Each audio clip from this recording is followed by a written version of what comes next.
Welcome, Georgia, America, and the world. This is the first showcase of Wife. Why Isn't Forever Easy, the video blog. Now, many of you know we already have a website called Wife 2010, which was started in February, and it is a website geared towards married women and the issues that we face. So, we wanted to turn it into a video blog where we bring the blog to life. And that's what we're going to do today. This video show is specifically designed for married women or single women who want to get married and see what we go through, or married men who just want to see what's going on in the mind of their wives. So we're going to start talking today. My name is Bernetta. I am the creator of Wife.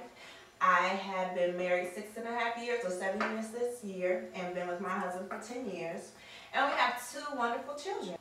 Today we're going to talk about the movie, Why Did I Get Married To? We're going to discuss the movie, and then we're also going to talk about why we think men or married men and women cheat. Also, we want to give you a disclaimer. None of us are experts, nor do we claim to be. But the common thread is that we all are married, and we just want to give our opinion, all right? So let's start the discussion. Why did I get married to? Does anybody want to start about what they think about the movie? I'm sorry. I actually love the movie, although the ending was a little shaky for me. But the person I most identified with in that movie was, gosh, I have the names, Tyler Perry and his wife. And the reason I can identify with them is not so much her cheating part, but the fact that they seemed like they had it all together, like a lot of us kind of do on the outside. We seem like we got it all together, but you know, underneath there was a lot of stuff going on that, you know, on the surface it looked like they had a beautiful family and they got along really well, and she was kind of hiding a secret. So I kind of related to her the most.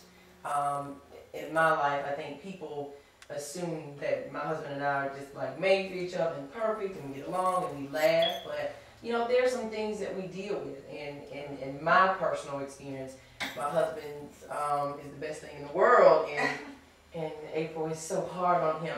But so there's some things that we actually deal with in our relationship, and I think people on the surface, they think that it's just the best thing in the world. So. I like the movie as well. I saw a lot of, I think her name Diane. You said Diane, which is Tyler Perry's wife, and Janet Jackson's character, because of the holding stuff in.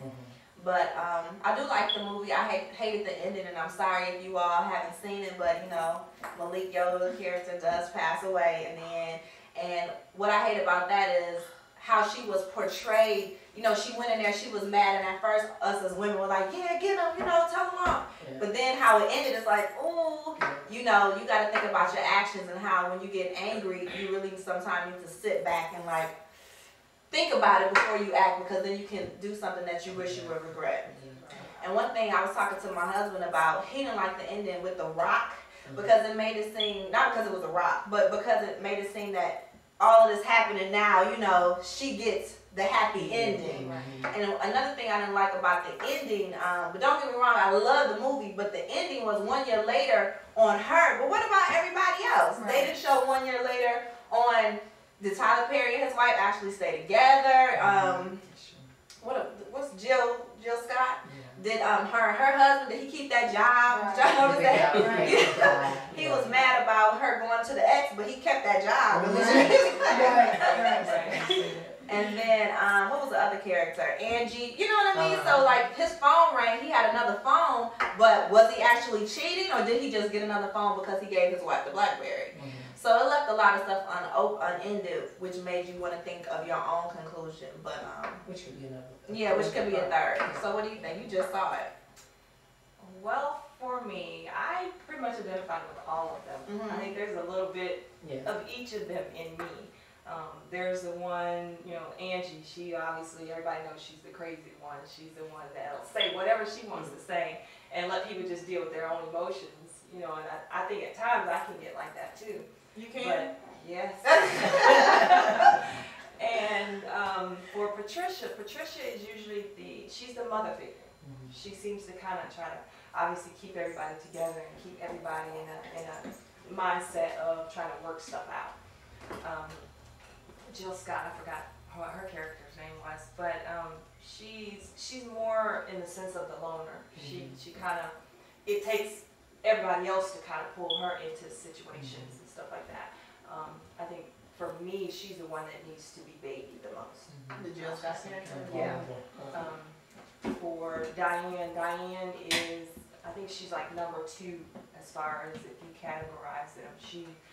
She's the mother, but yet at times she needs to be mothered because she hasn't yet found the groove of her adulthood, Diane. You know, for me, I don't know. I did not like the ending, and the Rock character did not do it for me. I would have figured he would have chose somebody new, an upcoming black character, to bring in the foresight of everything. I mean, everybody knows The Rock, yes, and I understand that he needs to bring somebody known into the picture again. He's constantly adding new people, but I just figured he would have brought a new actor into the picture. Well, also, with bringing The Rock, it will cross over to another demographic that probably wouldn't go out to see it any other way. So I definitely think so, because Caucasian people, you know, they might like Why Did I Get Married? You know, they might, but The Rock has his own set of fans that are just gonna go out just because he's in the movie. Like the crossover. Yeah.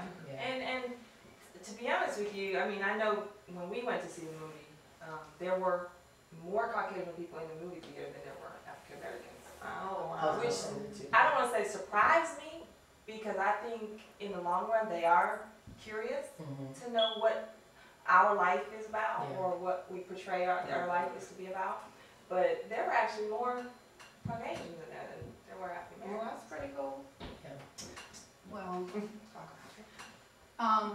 I really enjoyed the movie, and like Angela said, you can see a little bit of all of us in each character.